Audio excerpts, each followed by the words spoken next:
We're here right now with Assemblyman Al Graf from Suffolk County. Assemblyman, your first reaction to what the governor had to say to the state legislature today?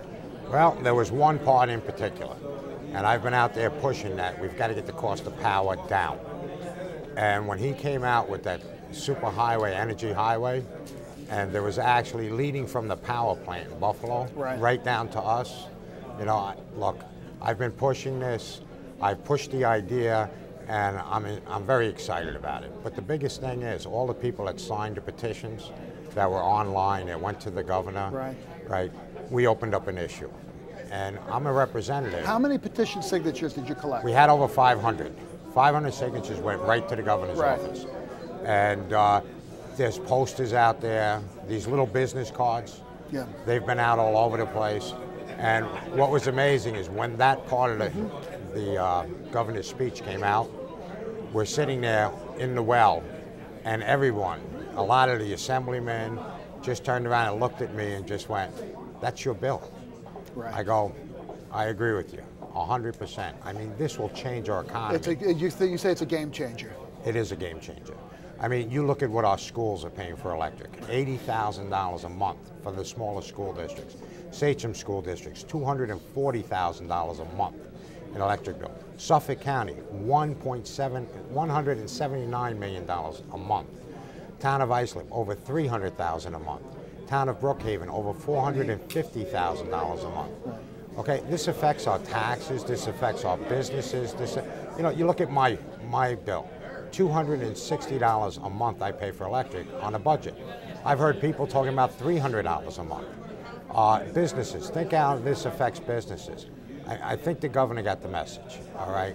Electricity, if you want to grow our economy, we have to share our resources, and we have to deal with the cost of electricity in New York. But what all the experts have said, and this is not rocket science, you've got all this cheap power in upstate New York and coming from Canada, and when you get to about Westchester, all of a sudden there's a bottleneck, and you literally don't have enough capacity in the transmission lines to get that power downstate to Westchester. But what the governor said about is investing in a smart grid, improving the transmission capability to break that logjam. Right.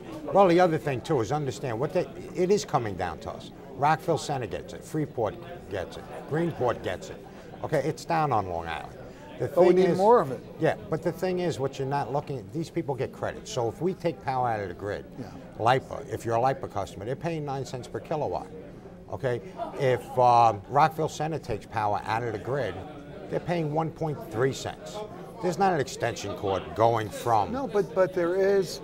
You're either going to get power, so you want to get power from the cheapest source, which is what you're talking about. Right. And it's not like they can sell that power to other communities in upstate New York. There's a surplus of power. Right. So you're right. In order to get it here, on one hand, it is a financial transaction, but you still have to produce those megawatts and send it downstate where there's a demand. Well, it's not that. It's going into the grid. What we need is parity. What we need is a little equity here. Right. Right. You can't have one community paying 9 cents per kilowatt and another one paying 1 cent per kilowatt. So, look, we can generate more power, right? And that's what he's looking at. But the thing is this is a game changer. This changes our entire economy. I'll support the governor on this 110%. There's a lot of proposals that the governor put forward today that I'm in agreement with. But there are some that we're going to have to work on. You're a pretty straight shooter. I mean, you'll tell them what you agree with and where you part company, but you recognize, so you want to look for an opportunity to get things done. True. And, you know, this is exciting. You know, and all I'm trying to say is one small little assemblyman in a small assembly district was able to push an issue right out front. Well, you've been doing that. The last time you were on Meet the Leaders, you were there with your business card saying, plug into that cheap power and bring it to Long Island, and you've been at it for a long time. Right, and you know what? It feels very gratifying to see that the message did get through. Well, so now the real work begins. Oh, yeah.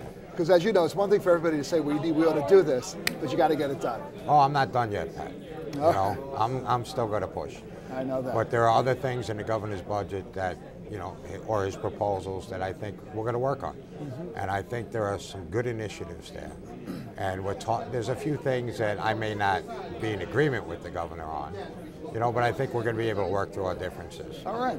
All right. Assemblyman Al Graf, thanks so much for being here with us. I appreciate it, Pat. And we're going to have you back in a couple of months to talk about the progress. Good. I appreciate it. That you're making to get cheaper power down to Long Island, because without it, we can't grow. We're working on it. All right. Thanks. Congratulations.